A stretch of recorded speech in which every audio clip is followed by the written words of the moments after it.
ಮಾಡಿ ಶುರು ಮಾಡಲ.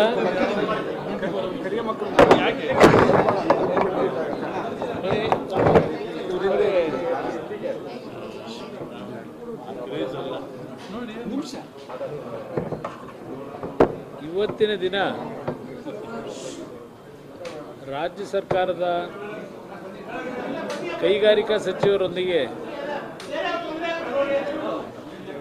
ರಾಜ್ಯದಲ್ಲಿ ಹಾಗೂ ವಿಶೇಷವಾಗಿ ಕೆಲವು ಕೈಗಾರಿಕೆಗೆ ಸಂಬಂಧಪಟ್ಟಂಥದ್ದು ಮಂಡ್ಯದಲ್ಲೂ ಸಹ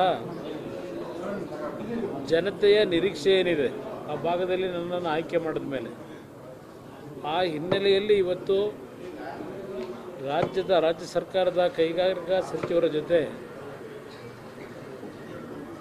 ಸರ್ಕಾರದ ಹಲವಾರು ಇಲಾಖೆ ಅಧಿಕಾರಿಗಳೊಂದಿಗೆ ಒಂದು ಸಭೆಯನ್ನು ಕರೆದಿದ್ದಾರೆ.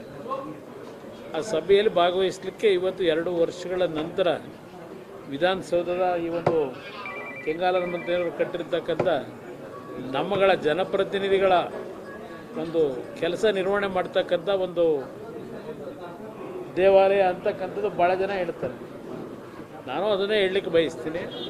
ಆದರೆ ನಾನು ಹೃದಯದಿಂದ ಹೇಳ್ತಾ ಇದ್ದೇನೆ, ಇದು ಸಾರ್ವಜನಿಕರಿಗೆ, ಈ ನಾಡಿನ ಪ್ರತಿಯೊಂದು ಸಂಕಷ್ಟದಲ್ಲಿರ್ತಕ್ಕಂಥವರಿಗೆ ಸೇವೆ ಸಲ್ಲಿಸ್ತಕ್ಕಂಥ ಒಂದು ದೇವಾಲಯ ಇದು. ಅದರಿಂದ ಇವತ್ತಿನ ಕಾರ್ಯಕ್ರಮದಲ್ಲಿ ಬಂದಿದ್ದೇನೆ, ಭಾಗವಹಿಸ್ತೇನೆ.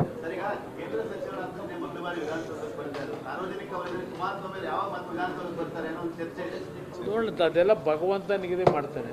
ಜನತೆ ಜೊತೆಗೆ, ಜನತೆ ಆಶೀರ್ವಾದ ಜೊತೆಗೆ ಆ ಭಗವಂತ ಏನೇನು ನಮ್ಮ ಹಣೆಯಲ್ಲಿ ಬರೆದಿರ್ತಾನೆ ಅದರ ಪ್ರಕಾರ ನಾವು ಈ ಒಂದು ಕೆಲಸವನ್ನು ನಿರ್ವಹಣೆ ಮಾಡಬೇಕಾಗ್ತದೆ. ನೋಡೋಣ, ಮುಂದಿನ ದಿನಗಳಲ್ಲಿ ಏನೇನು ಭಗವಂತನ ಇಚ್ಛೆ ಇದೆ, ಅದ್ರ ಜೊತೆಗೆ ನಮ್ಮ ಮೈತ್ರಿ ಪಕ್ಷದ ಒಂದು ಹೊಂದಾಣಿಕೆ ಏನಿದೆ ಅದರಿಂದ ಇವತ್ತು ದೆಹಲಿಯ ಹಿರಿಯ ಹೈಕಮಾಂಡ್ ಏನಿದೆ, BJPಯ ಹಿರಿಯ ನಾಯಕರಿರ್ಬೋದು, ರಾಜ್ಯದ ನಾಯಕರುಗಳಿರ್ಬೋದು, ನಾವೆಲ್ಲ ಜೊತೆಗೂಡಿ ಮುಂದಿನ ದಿನಗಳಲ್ಲಿ ವಿಧಾನಸೌಧಕ್ಕೆ ಬರ್ತಕ್ಕಂಥದ್ದಕ್ಕೆ ಪ್ರಯತ್ನ ಪಡ್ತೀವಿ, ಜನತೆ ಆಶೀರ್ವಾದ.